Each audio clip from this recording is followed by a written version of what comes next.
Vladimir പുടിന്റെ കോട്ടയായ ക്രെംലിനിൽ നിന്നും വെറും 15 kilometre മാത്രം അകലെയുള്ള മോസ്കോയിലെ ഏറ്റവും വലിയ ഓയിൽ റിഫൈനറി യുക്രൈൻ തകർത്തെറിഞ്ഞിരിക്കുന്നു. ഇത് യുക്രൈൻ റഷ്യ യുദ്ധചരിത്രത്തിലെ തന്നെ ഏറ്റവും വലിയ ഡ്രോൺ അറ്റാക്ക് ആയിട്ടാണ് വിലയിരുത്തപ്പെടുന്നത്. രാജ്യത്തൊട്ടാകെ 555-ലധികം ഡ്രോണുകളാണ് റഷ്യയിലേക്ക് യുക്രൈൻ തൊടുത്തുവിട്ടത്. ഇതിൽ മോസ്കോയെ ലക്ഷ്യമാക്കി മാത്രം എത്തിയത് 200ഓളം ഡ്രോണുകളാണ്. ഈ സംഭവത്തിന് ശേഷം ലോകമെമ്പാടുമുള്ള പ്രതിരോധ വിദഗ്ധർ ചോദിക്കുന്ന 3 പ്രധാന ചോദ്യങ്ങളുണ്ട്. ഇത് യുക്രൈൻ്റെ വമ്പൻ വിജയമാണോ, അതോ ലോകത്തിലെ തന്നെ ഏറ്റവും മികച്ചതെന്ന് റഷ്യ അവകാശപ്പെടുന്ന അവരുടെ വ്യോമ പ്രതിരോധ സംവിധാനങ്ങളുടെ സമ്പൂർണ്ണ പരാജയമാണോ, ഇനി ഇതൊന്നുമല്ലെങ്കിൽ റഷ്യൻ സൈന്യത്തിന് സംഭവിച്ച ഒരു അബദ്ധമാണോ, ഒരു സെൽഫ് ഗോളാണോ, അതായത് സ്വന്തം റിഫൈനറി റഷ്യൻ മിസൈൽ തന്നെ തകർത്തതാണോ? ഇന്നത്തെ വീഡിയോയിൽ ലഭ്യമായ എല്ലാ വിവരങ്ങളും അടിസ്ഥാനമാക്കി ഈ 3 ചോദ്യങ്ങൾക്ക് നമ്മൾ വളരെ സൂക്ഷ്മമായിട്ട് വിശകലനം ചെയ്യാൻ പോവുകയാണ്. വീഡിയോ അവസാനം വരെ കാണാൻ ശ്രമിക്കുക. നമസ്കാരം സുഹൃത്തുക്കളെ, ഞാൻ രഘുനാഥ് ചൈതന്യ ഡിഫൻസ് ആൻഡ് ജിയോ പൊളിറ്റിക്സിലേക്ക് സ്വാഗതം. ആദ്യം ഈ ആക്രമണത്തിന്റെ അടിസ്ഥാന വിവരങ്ങൾ എന്തൊക്കെയാണെന്ന് നോക്കാം. മോസ്കോയുടെ തെക്ക് കിഴക്കൻ ഭാഗമായ കൊപോട്നിയ ഡിസ്ട്രിക്റ്റിലുള്ള ഗ്യാസ്പ്രോം നെഫ്റ്റ് ഓയിൽ റിഫൈനറി ആയിരുന്നു യുക്രൈൻ്റെ പ്രധാന ടാർഗറ്റ്.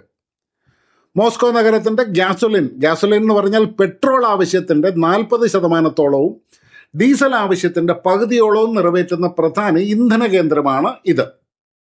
ഇതൊരൊറ്റ ദിവസത്തെ സംഭവമല്ല. ദിവസങ്ങൾക്ക് മുമ്പ് ജൂൺ 16-നും ഇതേ റിഫൈനറി യുക്രൈനിയൻ ഡ്രോൺ ആക്രമണത്തിന് ഇരയായിട്ടുണ്ടായിരുന്നു.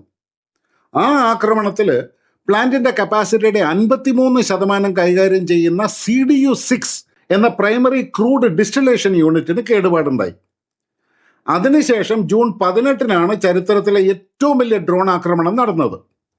റിപ്പോർട്ടുകൾ പ്രകാരം റിഫൈനറിക്കുള്ളിൽ 5-ലധികം വ്യത്യസ്ത സ്ഥലങ്ങളിൽ വൻ തീപിടുത്തമുണ്ടായി.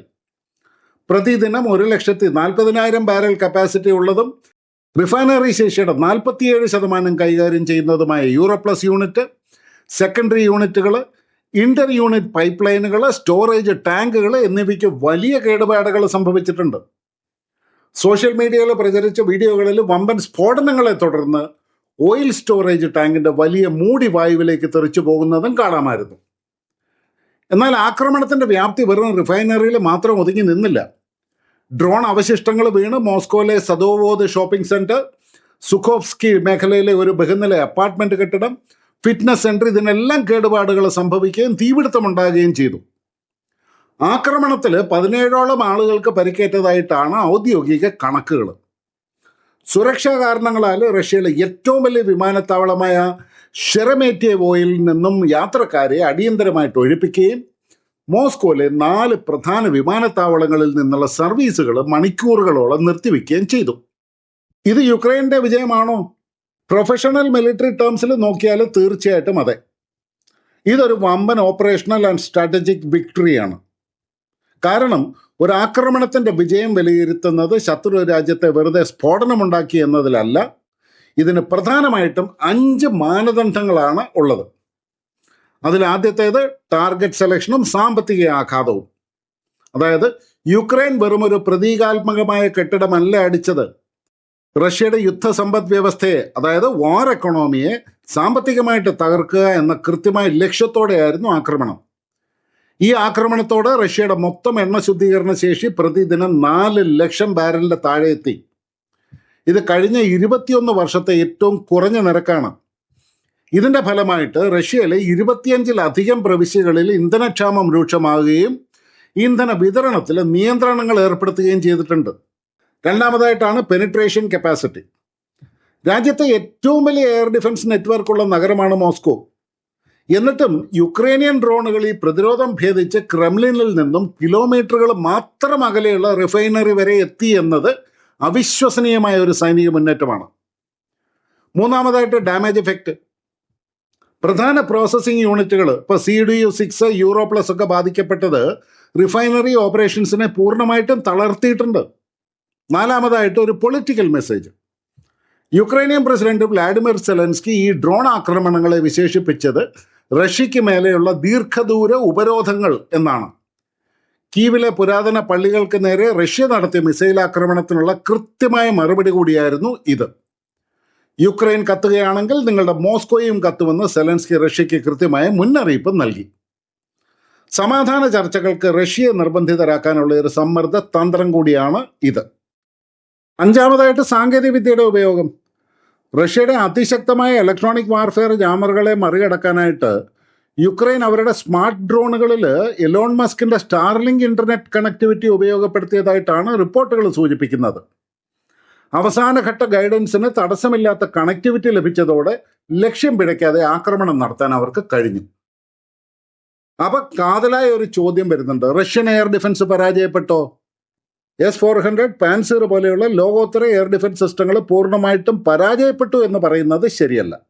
റഷ്യൻ പ്രതിരോധ മന്ത്രാലയം അവകാശപ്പെടുന്നത് രാജ്യത്തൊട്ടാകെ വന്ന 555 ഡ്രോണുകളിൽ ഭൂരിഭാഗവും അവർ വെടിവെച്ചിട്ടു എന്നാണ്. മോസ്കോയ്ക്ക് മുകളിൽ വന്ന 180 മുതൽ 194 ഡ്രോണുകളെ വരെ തകർത്തതായിട്ട് മേയർ സെർജി സോബിയാനിൻ വ്യക്തമാക്കിയിട്ടുണ്ട്. അതായത് അവരുടെ ഇന്റർസെപ്ഷൻ റേറ്റ് ഏകദേശം 90 മുതൽ 95% വരെയാണ്. പക്ഷെ ഒരു പ്രതിരോധ സംവിധാനത്തിന്റെ യഥാർത്ഥ വിജയം വിലയിരുത്തുമ്പോൾ ഒരു പ്രധാന ചോദ്യം സംരക്ഷിക്കേണ്ട ലക്ഷ്യം രക്ഷപ്പെട്ടോ എന്നാണ്. ഈ കേസിൽ ലക്ഷ്യം രക്ഷപ്പെട്ടില്ല. റിഫൈനറി കത്തിയെരിഞ്ഞു.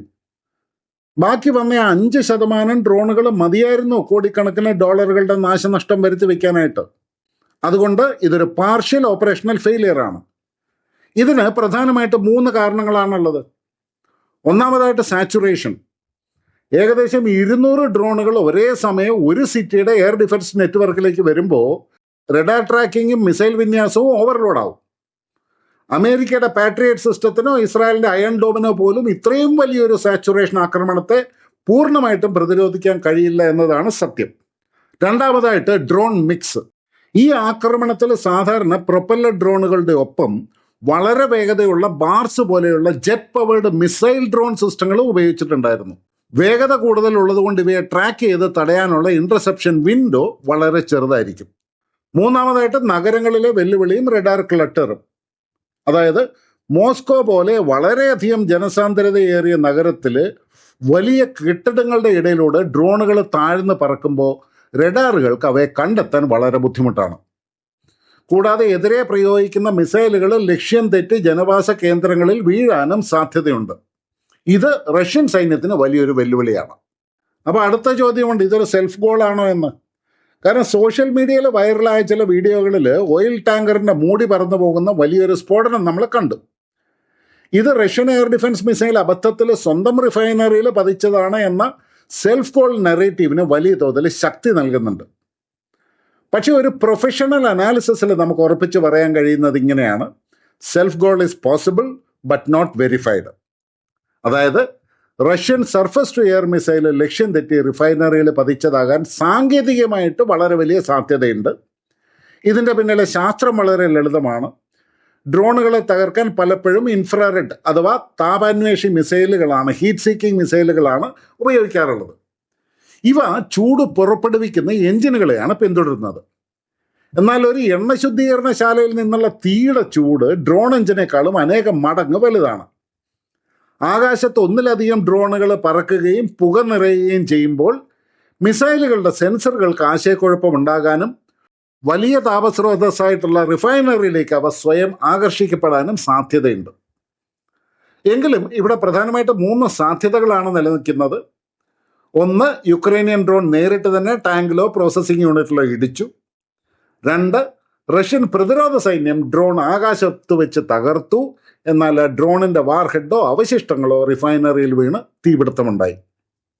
3, റഷ്യൻ ഇന്റർസെപ്റ്റർ മിസൈൽ തന്നെ ലക്ഷ്യം തെറ്റി റിഫൈനറി ഭാഗത്ത് പതിച്ചു. ഈ 3-ൽ ഏതാണ് യഥാർത്ഥത്തിൽ സംഭവിച്ചത് എന്ന് പബ്ലിക് വീഡിയോകൾ മാത്രം നോക്കി ഉറപ്പിക്കാനായിട്ട് നമുക്ക് സാധിക്കില്ല. അതിന് മിസൈലിൻ്റെ പാത, പതിച്ച ആംഗിള്, സ്ഫോടനത്തിൻ്റെ രീതി, അവശിഷ്ടങ്ങളുടെ തെളിവുകൾ ഇതെല്ലാം കൃത്യമായിട്ട് പരിശോധിക്കേണ്ടതായിട്ടുണ്ട്.